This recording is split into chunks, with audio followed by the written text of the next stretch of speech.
ওরে জন্মিলে মরণও আছে, মরণ একদিন আগে পিছে, মানুষ একদিন মরিয়া যাইব। মরার আগে যে মইরাছে তার কি রে আর মরণ আছে গো। যেমন দয়াল নবী মদিনাতে জিন্দা পূর্ণ জনম বইয়া।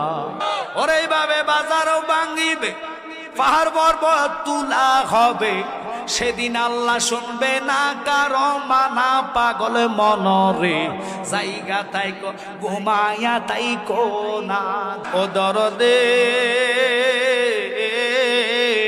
যত কিয়ামতের দিন গনাবে, বান্দির ফেটে ছেলে হবে, ভাই হইয়া আপন ভাইকে মানিতে চাইবে না। ঠিক কিনা?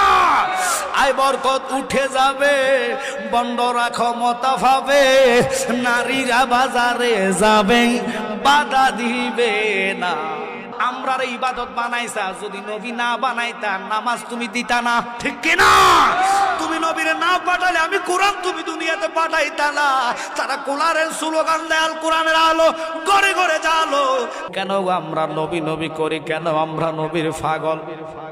আমার নবীকে উম্মত, শরীয়ত আল্লাহর, তরিকত আল্লাহর, হাকিকত আল্লাহর, মারিফত আল্লাহর, কোরআন আল্লাহর বাণী ৬৬৬৬। আমি ওই কোরআনকে আল্লাহ ৪ ভাগে ভাগ করে দিলেন। প্রথম ভাগের নাম শরীয়তে মোহাম্মদী ৫০০ আয়াত, দ্বিতীয় ভাগের নাম তরিকতে মোহাম্মদী ১৯০০ আয়াত। যারা তরিকত বুঝবে না তারা রসুলকেও পাইতো না। তরিকতের পরের জায়গাটা হইল মা হাকিকত। হাকিকতের মধ্যে আল্লাহ আইন জারি করলেন ২১০০, মারিফতের মধ্যে আইন জারি করলেন ২১৬৬। আল্লাহ কয় বন্ধু ৬০টা তাহকিক আপনি জানাইয়া দেন। ইবারাতুন নস, ইশারাতুন নস, দালালাতুন নস, ইক্তেজাউন নস। এই ৬০টা নসের সহিত কোরআনের প্রত্যেক শব্দের দুটা অর্থ, একটা জাহিরি আর একটা বাতিনি। ৬০টা তাহকিকের সহিত যেই মাওলানা, যেই মৌলবী জনসমুদ্রে তুলে ধরবে, তারা হইল আমি আল্লাহ পাকের হক্কানি নায়েব আলেম।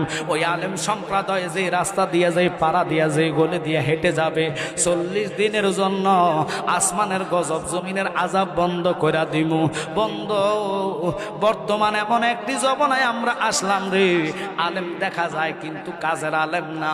যারা আলেম হইয়া মাজার ভাঙ্গে, মন্দির পাহারা দেয়, এরা কোন ধরনের আলেম? আরে আল্লাহর ওলির বিষয় নবী বলে, মান আদালি ওলিয়ান ফাকাদ আযানতু বিল হারব। যারা আমার বন্ধুর বিপক্ষে কথা বলবে, আউলিয়া কারামের বিপক্ষে যাবে, আমি আল্লাহ নিজে তাদের জন্য যুদ্ধের ঘোষণা করি।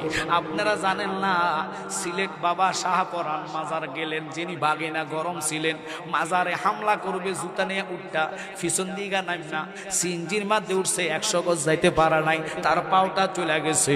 কিশোরগঞ্জে ফাগলার মাজার হামলা করার জন্য যিনি প্রয়তারা করেছে, যুক্তি দিয়েছে, বুদ্ধি দিয়েছে, দল গঠন করেছে, তার বিঙ্গুলে কামড়াইছে, তার 2টা সন্তানরে বিঙ্গুলে কামড়াইয়া মারছে।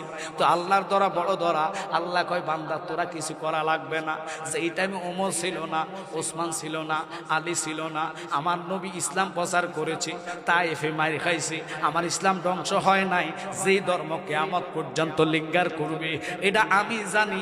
ইসলাম ধর্মকে আমি ভালোবাসি, কিন্তু ইসলাম ধর্ম অন্য ধর্মের লোকেরা ধ্বংস করবে না। এই ধর্মের লোকেরাই কামড়ায়া নিজের মাংস নিজেরা খাইব। বাজান কেন বললাম আজীবন আমাদেরকে মাজার পূজারি বললা, এখন তোমরা যে মন্দির পাহারা দেবে এটা কোন ফতুয়া? কারে বাবা ক্ষমতার জন্য গু খাইতে পারে তারা, কথা কোন ঠিক কিনা? মুখে কয় একটা, করে আর একটা। আল্লাহ কয় নুহু তুমি কিস্তি বানাও। কেন বানাইতাম মালিক রে? আমি প্লাবন দিব, কিয়ামত কইরা দিব। তাই নাকি? কহ তো কেমনে বানাইব? কয় নীল নদের ওই পারে একটা গাছ আছে, যে গাছটার মধ্যে তক্তা হবে ২৪,০০০, ২,২৪,০০০, মতান্তরে ৩,২৬,০০০ তক্তার মধ্যে প্রত্যেক পয়গম্বরের নাম। তুমি যাও, এটা যেইভাবে ব্যবস্থা করো।